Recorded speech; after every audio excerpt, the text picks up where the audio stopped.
ou alguém falha com Deus e com a sua igreja e efetivamente tomamos conhecimento.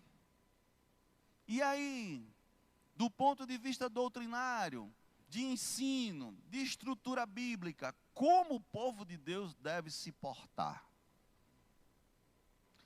Não posso fazer uma exposição de minha palavra, senão não seria uma pregação. Então convido a todos a examinarem comigo, minuciosamente, o que o Evangelho do nosso Senhor Jesus Cristo nos ensina. Vamos novamente ao texto. Está lá posto em Mateus capítulo 18, verso 15 ao 20, que foi já proferido, mas eu queria fazer o resgate aqui para a gente entender o direcionamento aqui do Senhor sobre nossas vidas. Se teu irmão pecar contra ti, vai arguí-lo entre ti e ele. Se ele te ouvir, ganhaste o teu irmão. Se porém não te ouvir, toma ainda contigo uma ou duas pessoas, em algumas traduções, duas testemunhas, para que pelo depoimento de duas ou três testemunhas, a palavra, toda a palavra, se estabeleça. E se ele não os atender, dirige-o à igreja. E se recusar a ouvir a igreja também, considera-o como gentio e publicano. Em verdade vos digo que tudo que ligares na terra, será ligado nos céus. E tudo que desligares na terra, será sido desligado no céu. Em verdade também vos digo que se dois dentre vós, sobre a terra, concordarem a respeito de qualquer coisa, porventura pedirem, se lhes será concedido por meu Pai que está no céu. Porque onde estiverem dois ou três reunidos em meu nome, ali estou no meio deles. Baixe sua cabeça, eu quero orar com vocês. Pai, que a tua palavra, Pai, como espada de dois gumes, penetre os nossos corações e fale poderosamente aquilo que tu queres para o teu povo. A partir de mim, Senhor, que me desse essa mensagem, mas a todos os nossos irmãos aqui queridos, todos os que estão aqui presentes, aqueles que também estão, Senhor, na internet, acompanhando, tu direcione tudo e nos ajude para a edificação do teu corpo, porque tu és a cabeça desse corpo, és o Cristo, Filho do Deus vivo. Nós te agradecemos por essa oportunidade, em nome de Jesus. Amém. Amados, toda vez que nós vamos examinar as Escrituras, é muito importante que a gente não pegue um versículo ou uma porção de versículos ali restrita e comece a fazer interpretações sem analisar o contexto, sem analisar o cenário como um todo, para que nós não sejamos levados a uma interpretação equivocada daquilo que a Escritura propõe. Então, para isso, eu quero fazer dois destaques, porque a Bíblia, meus irmãos, é uma porção dada por Deus, é poder de Deus, para que todo aquele que nele crê, não pereça e tenha vida eterna. A visão espiritual é a vida eterna. A visão e o direcionamento de Cristo é o seu bem. A intencionalidade do coração de Deus é que todos sejam salvos. Então, muitas vezes, quando nós lemos essa porção que nós lemos, e principalmente quando tem aquela frase que diz: se desligares na terra, será desligado no céu. Muitas vezes há uma intencionalidade de corações que se revelam na expectativa de dizer que se eu condeno alguém aqui na terra, Deus também está condenando no céu.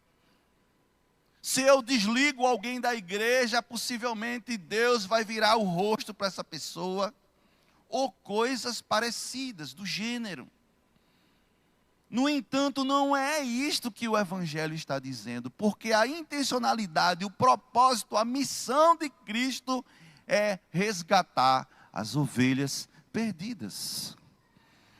Então, percebam que inclusive o texto, ele vai colocando etapas sobre etapa, etapa sobre etapa, com a firme finalidade de resgatar, de ir atrás, de dar a mão. Porque esse evangelho é o evangelho da graça e da misericórdia. E quando nós começamos a colocar esse óculos, essa lente, dessa leitura da graça e da misericórdia, as coisas começam a fazer mais sentido aqui. E começa a fazer mais sentido aqui, no nosso peito. Porque o coração do homem é enganoso. Por isso precisamos do direcionamento de Deus, para que o nosso coração pulse conforme o que o Senhor quer para nossas vidas. Percebam então nessa visão do que é contexto aqui, que o capítulo 18 começa Jesus dizendo quem é o maior no reino. Antes dele chegar lá no texto que vai falar sobre julgamentos, ele primeiro começa, mas quem é maior no reino? Eu chamo a atenção dos irmãos, estejam com Mateus 18 à sua mão. Mas no verso 3 e 4 diz assim: em verdade vos digo, que se não vos converterdes, e se não vos tornarem como criança, de modo algum entrareis no reino dos céus. Portanto, aquele que tornar humilde como esta criança, este é o maior no reino do céu. Então perceba que antes de chegar lá, ele começa aqui. Antes de chegar no irmão que pecou, ele começa a nos colocar na nossa posição adequada, que é a posição da humildade. É a posição como criança. Se você põe algumas crianças aqui, chamem crianças que não se conhecem, nunca se viram na vida, e exponham a elas 10 minutos de comunhão, de convivência. Coloca aqui 10 crianças aqui, e dê 10 minutos aqui para elas. Seguramente estarão daqui a pouco brincando, conversando, rindo e se disponibilizando um a brincar com o outro, sem separatismos, segregações ou coisas afins. E é observando essa dinâmica do relacionamento de criança que Jesus vem e diz que se nós não nos convertermos e não formos como crianças, não herdaremos o reino. Então, o primeiro condicionante para nós chegarmos naquele texto é perceber a nossa posição como criança, que é a posição da humildade que o Senhor recomenda. Amém, queridos? Em seguida, essa visão, continuando o capítulo 18, nós vamos entrar num texto tão conhecido, e inclusive inspirativo, para aquela canção, eram-se ovelhas.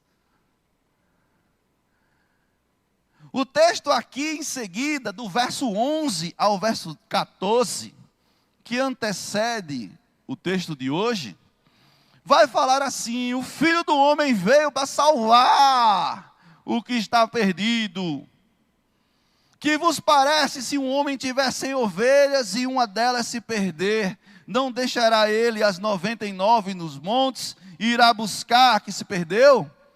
E se acha, em verdade vos digo, que maior prazer tem aquele que pelas 99 não se perderam. Assim também não é vontade de vosso Pai que está no céu, que um destes pequeninos se perca. Não é vontade de Deus que ninguém se perca. Ou seja, o investimento é pleno, é total, mas não fere o livre-arbítrio. Assim como está lá em Deuteronômio 30, do verso 15 em diante. Te proponho hoje a vida e a morte, a bênção e a maldição. Escolhe, pois, a vida. Eu te proponho isso, querido. É assim que o Senhor nos conduz e direciona o nosso coração. Como proposta, com equilíbrio, com respeito, na condicionante de quem somos, na humildade necessária ao crente. E sabendo que o coração de Deus está focado em salvar. Estão comigo até aqui? Agora podemos entrar no texto de hoje. E o texto de hoje vai falar: se teu irmão pecar contra ti. A primeira pergunta que faço à igreja: e quem é esse irmão? Quem é o teu irmão? Jesus vai dizer que, quando dizem: Jesus, teus irmãos estão à porta, teu pai, tua mãe, com tua mãe. Ele diz: quem é minha mãe e meus irmãos, senão aqueles que fazem a vontade de meu pai. Então a irmandade aqui está direcionada àqueles que buscam fazer a vontade do meu pai. No entanto, somos pecadores, porque a palavra também diz que todos pecaram e destituídos foram da glória de Deus.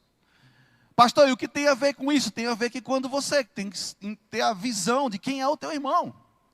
Porque aí esse que é teu irmão, que está buscando junto contigo fazer a vontade do pai, de repente ele faz um deslize. E aí Jesus vem e diz: aí esse irmão, que agora você o identificou, pecar.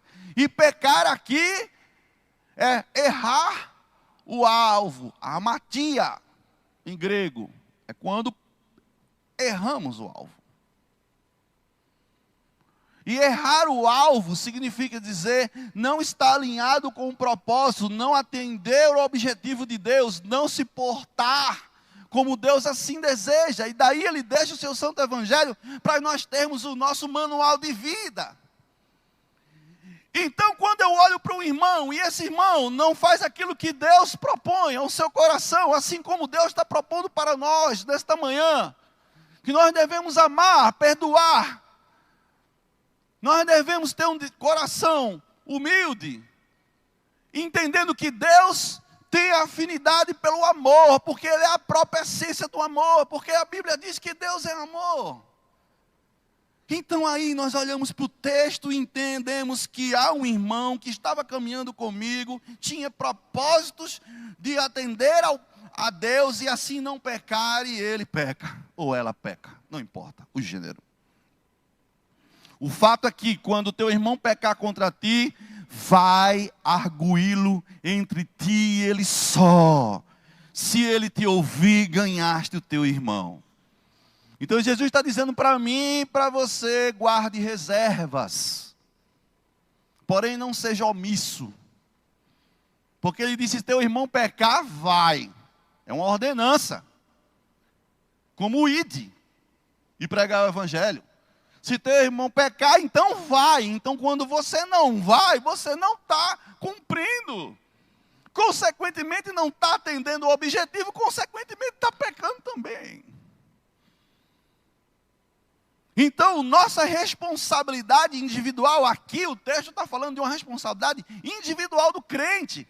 E na nossa doutrina bíblica cristã, que entendemos que somos igreja, então igreja, reunião dos santos, então igreja, reunião daqueles que são irmãos em Cristo Jesus. Na reunião dos santos, na comunhão dos santos, nós precisamos entender que somos separados do mundo para viver o evangelho de Cristo. E somos separados para isso, com o propósito de anunciar a Cristo, também com as nossas atitudes. E quando nós compreendemos as atitudes que Deus quer para a nossa vida, nós precisamos nos embrenhar nessa realidade, adentrar aqui e compreender que devemos ir buscar arrependimento junto ao nosso irmão. Porque aí seguimos esse propósito. E é como se fosse uma primeira etapa de um conjunto, de um fluxo de comportamentos. Porque ele vai dizer não só o que fazer, a finalidade, como também com o que fazer. Ele diz, vai ao teu irmão. E ele diz para que você o exorte. E se você o ganhar, você o convencer, por ação do Espírito Santo sobre sua vida, porque você é portador da mensagem do Evangelho. Se você é um mensageiro do rei, se você tem um sacerdócio real, você é um porta-voz da salvação de Deus para as pessoas. Um anunciador, um proclamador. E quando você vai e conversa com seu irmão e ele entende o erro e arrepende-se, ganhaste o teu irmão. No entanto, aqui também vemos uma proposta muito clara, porque o irmão tem o livre-arbítrio dele para dizer aceito ou não aceito. É verdade ou não é verdade? Eu preciso, não, nem me fale porque eu não quero ouvir você. E há até aquele irmão que diz, tu é tão santinho mesmo para estar me repreendendo, não é verdade?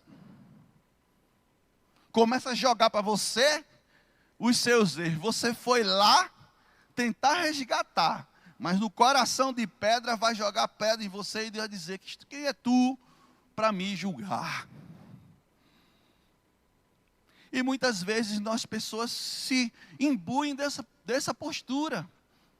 No entanto, meus irmãos, se ele te ouvir, ganhaste o irmão.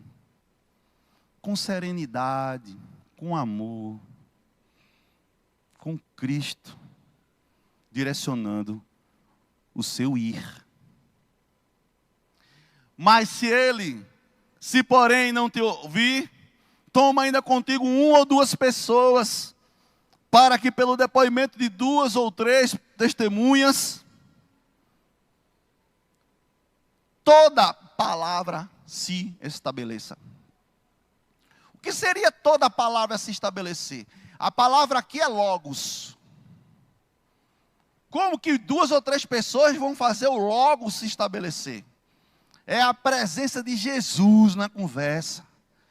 É a orientação bíblica, em especial, os judeus aqui estão sendo orientados pelo Senhor para que busquem anciãos, para que busquem pessoas experientes. Não é qualquer pessoa. Não é nenhum neófito na fé.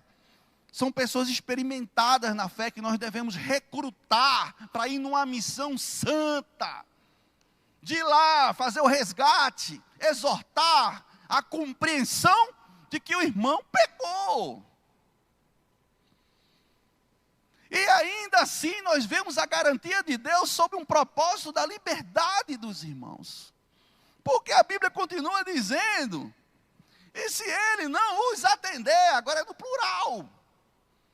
Agora deixou de ser no singular, agora é os atender, porque agora é coletivo. Então agora nós vemos uma responsabilidade que era de 1 para 1. Agora é de um pequeno grupo, um pequeno PG. E esse pequeno grupo agora tem uma missão como soldado de Cristo de ir lá, exortar, instruir, para a edificação do corpo, porque todos nós somos importantes no corpo. Seja unha, seja braço, pulmão, coração ou pescoço. Você faz parte do reino. Você é importante para Deus. E é nessa visão e ainda nesse gentleman, nesse cavalheirismo do nosso Deus, ele ainda assim admite, o irmão pode não querer ouvir 2 ou 3. Ô irmão abençoado. E aí o que acontece? O Senhor diz, não pare. Não desista. Agora você vai tomar um novo procedimento. Agora você vai ver que a resposta de uma ofensa pessoal poderá ser muito bem tratada. E se eu pular desse texto e for ver agora a ferramental que Jesus propõe, depois da situação aqui da exortação, nós vamos ver lá, meus irmãos, o texto continuar no capítulo 18, Jesus falando da parábola do credor e dizendo quantas vezes Pedro deveria perdoar. É aí que a gente vê o texto dos 70 vezes 7. Entenda o contexto que a gente começou vendo. Seja humilde no reino. Eu vim para salvar a ovelha perdida. E agora ele está envolvendo a igreja nesse resgate. É isso que esse texto está falando para a gente. E quando ele envolve a igreja nesse resgate, ele vai agora dizer, meus irmãos, se ele não os atender, dirige-o à igreja. Agora é no coletivo geral. E se recusar a ouvir a igreja, meu Jesus, consideram como gentil e publicano.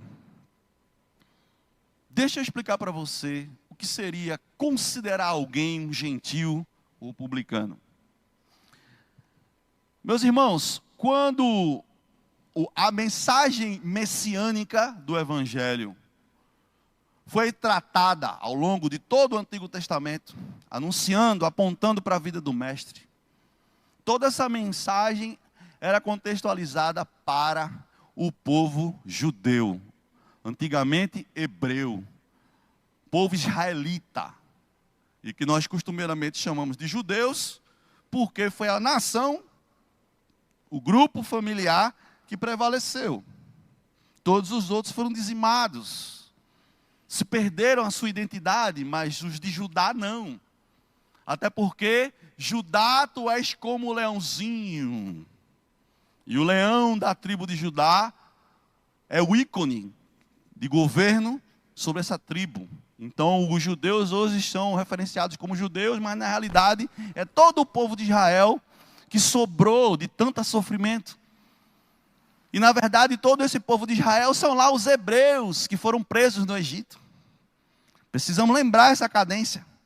E todo o evangelho anunciado, messiânico, ele era voltado para esse povo. Então existia uma visão de que o Messias deveria vir para salvar o povo judeu. E não compreendiam que também eram os gentios, os de fora, os que não têm DNA israelita. E sabe que é esse povo gentil? Todos que não tinham DNA israelita à época, e nós, que somos aqui brasileiros, a maioria, ou todos aqui, pernambucanos, nordestinos, estamos aqui, somos os gentios da atualidade, o povo que não tem um DNA israelita. E esse povo, depois, como o evangelho vai sendo anunciado, compreendemos no Novo Testamento que Cristo veio também para eles. O resgate era para todos, sem distinção, mas no entanto, esse povo, presta atenção, esse povo israelita, que considerava os gentios como uns segregados, é porque os gentios segregados não compreendiam a palavra do evangelho, não tinham estrutura de conhecimento sobre o evangelho, porque o Deus deles não era outro. E agora vamos olhar para esse texto e vamos dizer, então, se ainda assim ele não reconhecer a exortação da igreja, trate ele como alguém que não conhece o evangelho. É isso. Então tratar ele como um gentil ou publicano é fazer o seguinte: o irmão passou 10 anos, 15 anos, 20 anos, 30 anos na igreja, mas cometeu isso, foi exortado por um, depois foi exortado por um grupo, depois foi exortado pela igreja, e ainda assim permaneceu no pecado, pode tratar ele como alguém que nunca ouviu o evangelho. Porque se conhecesse o evangelho, não se comportava como se comportou e rejeitava a palavra santa de resgate que lhe foi anunciada. Mas tratar ele como não conhecedor do evangelho significa uma outra coisa também muito importante. Ele veio para as ovelhas perdidas do meu Pai. Você pode compreendê-lo como uma pessoa descrente, porque adotou um comportamento como tal. Mas você não pode excluí-lo do alvo das suas orações. Quando nós vamos evangelizar, eu me lembro bem do pastor Joelson, que fez o meu concílio aqui, aqueles que estavam na sala. Houve um momento que o pastor me perguntou assim: Pastor Brian, me diga uma coisa, se você for pregar para um ateu, Qual seria a sua estratégia? Eu acho que ele sabe que eu sou uma pessoa assim que gosta de estratégia. Sou meio cartesiano para certas coisas, sou um cara de exatas e tal. Aí ele olhou para mim no espírito, né? Estava sendo ali governado pelo Senhor. E você começa por onde? Como é que você chega num ateu? E eu respondi algo que, glória a Deus, atendeu ao coração do pastor e da banca. Eu disse, pastor, quem convence não sou eu. Porque a palavra diz que o único capaz de convencer o homem do pecado, da justiça e do juízo é o Espírito Santo.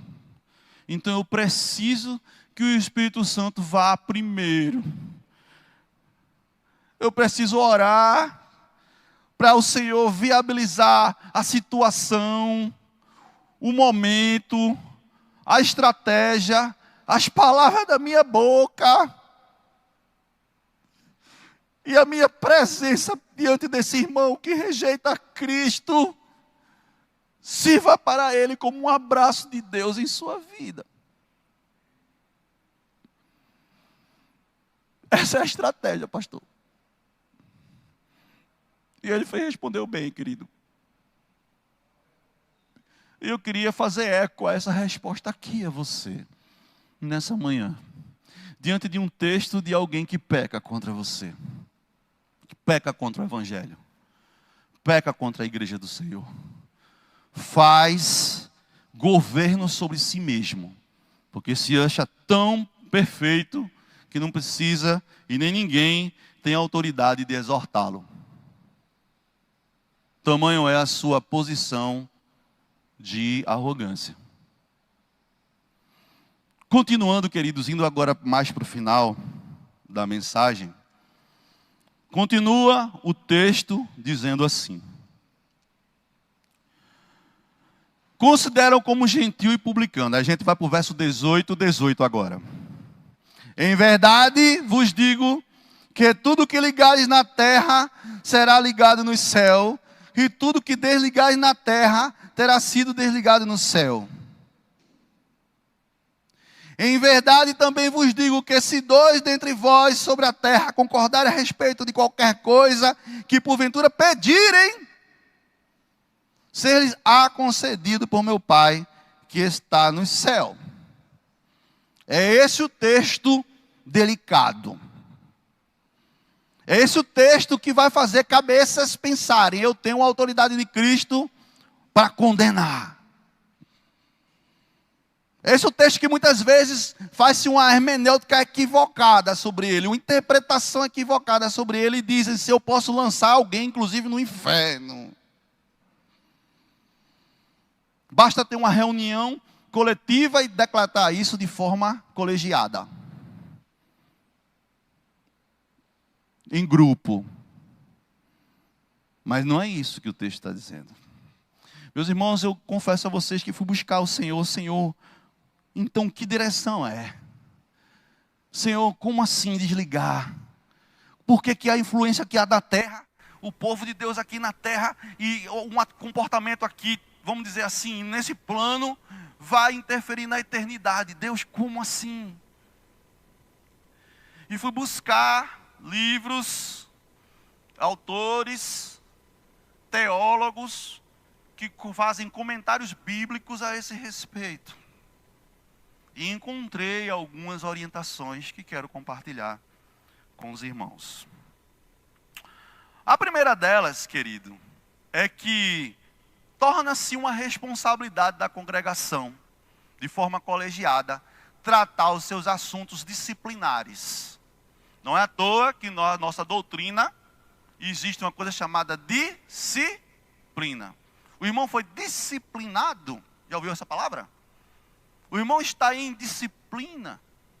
Isso é doutrina cristã. E nós batistas a adotamos. Mas existe também, o irmão foi retirado do rol de membros. Perceba que a disciplina do Senhor, ela tem também níveis.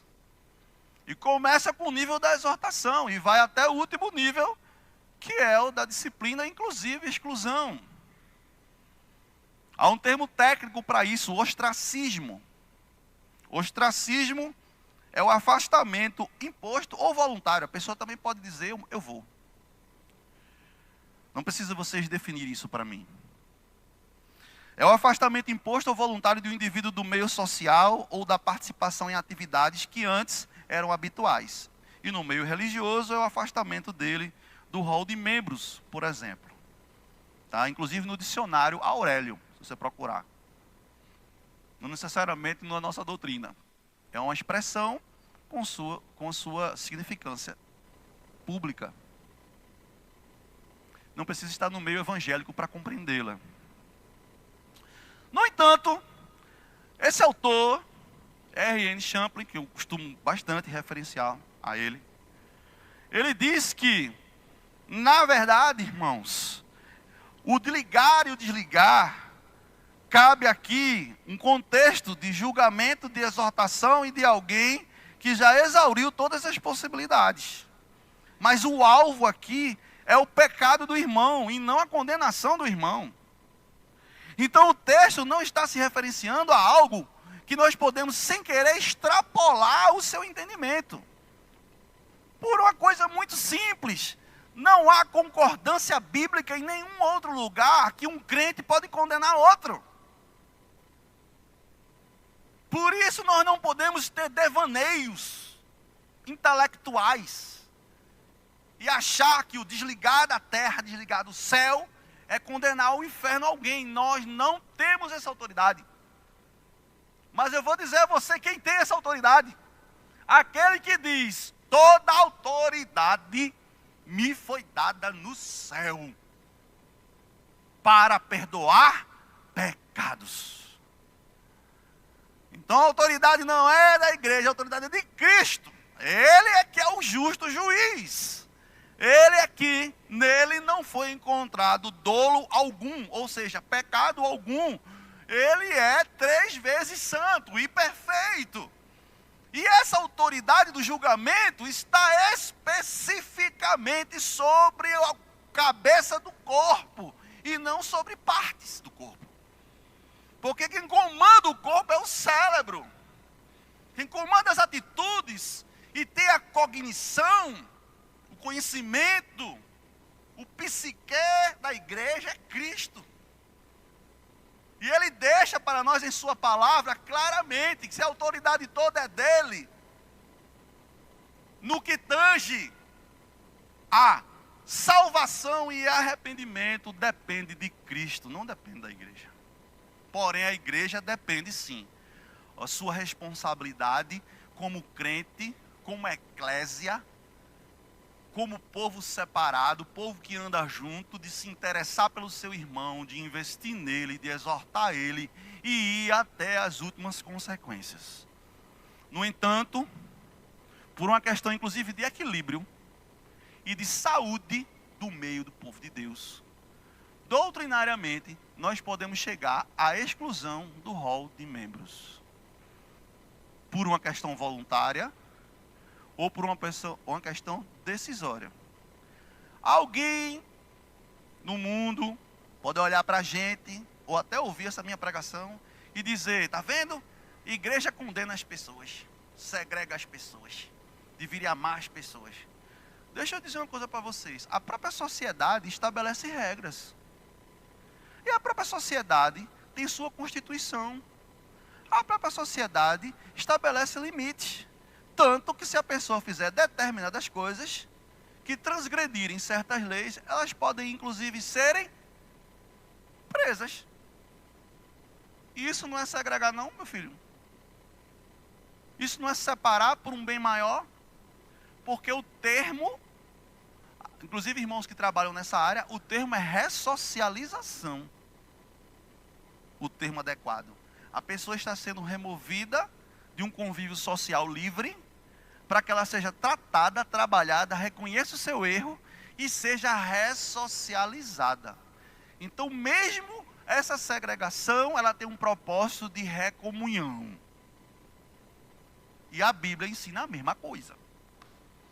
Porque se esse irmão, mesmo que for retirado do rol de membros, se arrepende, do período do, entre aspas, exílio, e volta e pede reconsideração. O que é que a igreja tem que fazer? Avaliar o caso, orar e acolher. De forma alguma é uma atitude irremovível. Não é uma decisão, como o direito diz, pétreo. Uma regra pétrea que não se muda.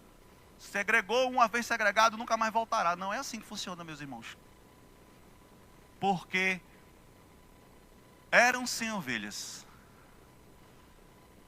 E o Senhor diz em sua palavra, se uma se perder, se uma estiver separada, Ele deixa todas as outras ali, ó, e vai em busca daquela perdida. Nós não podemos esquecer princípios. Hoje é um culto de doutrina, glória a Deus por isso. Eu estou explicando aos irmãos princípios. Nós podemos até criar regras parlamentares, mas não podemos esquecer os princípios. Uma regra não pode estar desalinhada com um princípio. O princípio de Deus é a graça e a misericórdia. E denominação nenhuma tem essa autoridade de condenar ninguém. Porque todos pecaram e destituídos foram da glória de Deus. Estamos no mesmo patamar. Agora, claro, uns são intransigentes, uns são cabeça dura, como a gente diz, coração de pedra, temos que orar para que tenha um coração de carne. E aí um coração de carne pulsa, um coração de pedra não. E um coração que pulsa, destila, transpira amor. É um ente vivo, é um corpo vivo. A igreja é um corpo vivo, que pulsa e destila o bom perfume de Cristo. Para isso nós fomos chamados, para destilar esse bom perfume, exalar esse bom perfume. E eu quero concluir a mensagem dizendo que logo após tudo isso, vem então a parábola do credor. Que onde uma pessoa estava devendo o rei chega lá e vai condenar. E a Bíblia diz que ele se prostra ao pé do rei e clama por misericórdia e o rei o perdoa. Ele sai feliz da vida, caminhando por certo, indo para casa contar a família, fui perdoado, a dívida. Aí no meio do caminho ele encontra outro que estava devendo a ele. E quando ele encontra esse outro, ele não retira um centavo e cobra integralmente a dívida. Ou seja, ele recebeu amor, ele foi perdoado, mas ele não exalou amor. Compreendem melhor agora o capítulo 18 do Santo Evangelho do Senhor em Mateus? E o que isso tem a ver com a nossa doutrina cristã batista? É uma regulamentação comportamental e espiritual da igreja. Como ela deve se portar diante dos eleitos de Deus. Diante daqueles que foram predestinados desde a fundação do mundo a serem de Cristo, a serem separados, a honrarem aquele que os chamou para o reino do Filho do seu amor. Quero só dizer uma coisa para vocês. Eu, quando tenho oportunidade, conto o meu testemunho, que eu fui do mundo. Eu conheci a Cristo com 30 anos. Eu vou fazer 48. Em 17 anos de vida, Deus me tirou do charco de lama e me trouxe para o reino do Filho do seu amor. Ontem eu estava com os jovens da nossa igreja, na praia de Boa Viagem, louvando a Deus. Antes dos 30 eu poderia estar lá, bebendo, me prostituindo, fazendo outras coisas. No mesmo lugar. Aí Deus me tirou do charco de lama e me trouxe para o reino do Filho do seu amor. Deus colocou um galardão sobre minha vida. Sou casado e completei 30 anos de relacionamento com a minha esposa. Deus colocou outro galardão na minha vida. Primeiro Ele me deu uma família. E depois Ele me deu filhos, que são a herança do Senhor. O Senhor me colocou numa igreja que tive um pastor que cuidou de mim. Estava até aqui. O meu pastor Jamerson Noel Bezerra, que chegou para mim e disse: meu filho, eu quero de você um bereano. E eu já disse, contei essa história da igreja. O que é isso, pastor? Quer ser bereano?